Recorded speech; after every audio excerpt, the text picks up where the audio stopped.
महत्त्वाची बातमी आपण पाहूयात। पवारांची राष्ट्रवादी एनडीएच्या वाटेवर असल्याची चर्चा आहे। यामध्ये शरद पवार, पार्थ पवार, प्रफुल्ल पटेल यांची भेट झाली। दरम्यान दोन्ही राष्ट्रवादीच्या विलीनीकरणाचा काहीही संबंध नाही असं शरद पवार यांनी म्हटलेलं आहे।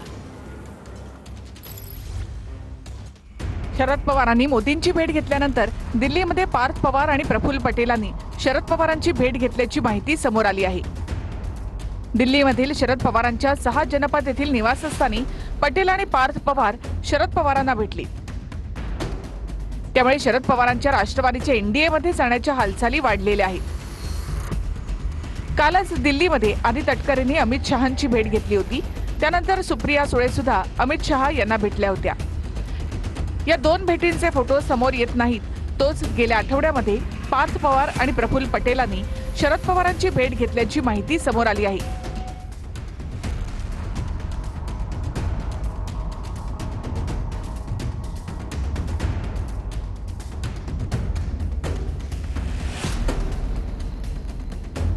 आधीच शरद पवारांची राष्ट्रवादी एनडीएमध्ये येण्याच्या जोरदार चर्चा सुरू आहेत। केंद्रीय मंत्रिमंडळाच्या विस्ताराआधी हा निर्णय होऊ शकतो अशी ही माहिती सूत्रांकडून मिळते। त्यातच सध्या होणाऱ्या दिल्लीतील या भेटीगाठींमुळे चर्चांना अधिकच बळ मिळतंय। पवारांची राष्ट्रवादी एनडीएमध्ये गेल्यास राज्याच्या मंत्रिमंडळामध्ये जयंत पाटील यांनाही मोठी संधी मिळण्याची शक्यता व्यक्त केली जाते। या सर्व चर्चा सुरू असतानाच सत्ताधारी नेत्यांसह पवारांच्या पक्षाकडून मात्र कुणीही जाहीरपणे यावर भाष्य करत नाही।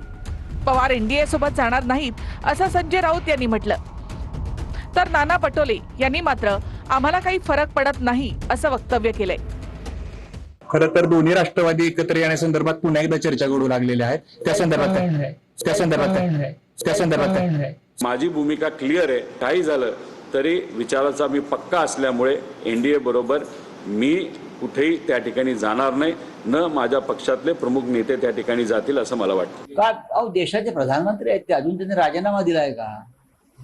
जोपर्यंत देशाचे प्रधानमंत्री आहेत तोपर्यंत राजकारणी त्यांना भेटणारच।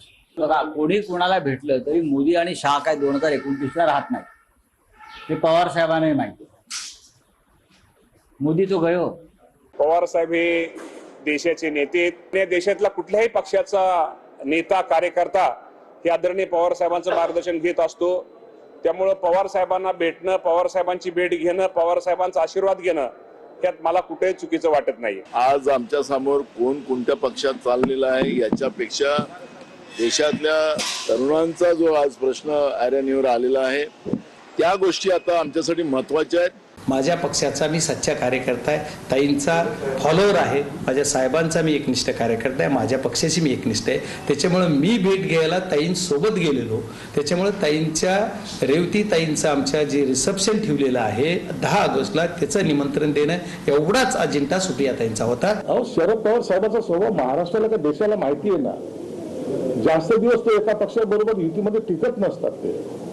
त्यांना खुश बदलण्याची सवय आहे, हा देश जाणतो। म्हणून उद्या शरद पवार साहेबांनी जर काही जर निर्णय घेतला तर त्यात आश्चर्य मानण्यासारखं काहीच नाही। पवार साहेबांच्या आणि मोदीजींच्या सगळ्या भेट झाली, त्याच्या काय चर्चा झाली त्याच्यामध्ये हे आपल्या कोणालाही माहित नाही। आता या सगळ्या वावड्या आहेत किंवा काय वस्तुस्थिती असेल तर ते आपण सांगू शकत नाही, मी सांगू शकत नाही, तर तिचे वरिष्ठ पातळी डायरेक्ट मोदी साहेबांनाच ते भेटलेले आहेत परवा। त्यामुळे आज मला सांगता येणार नाही की ते काय बोलले, काय चाललेलं आहे।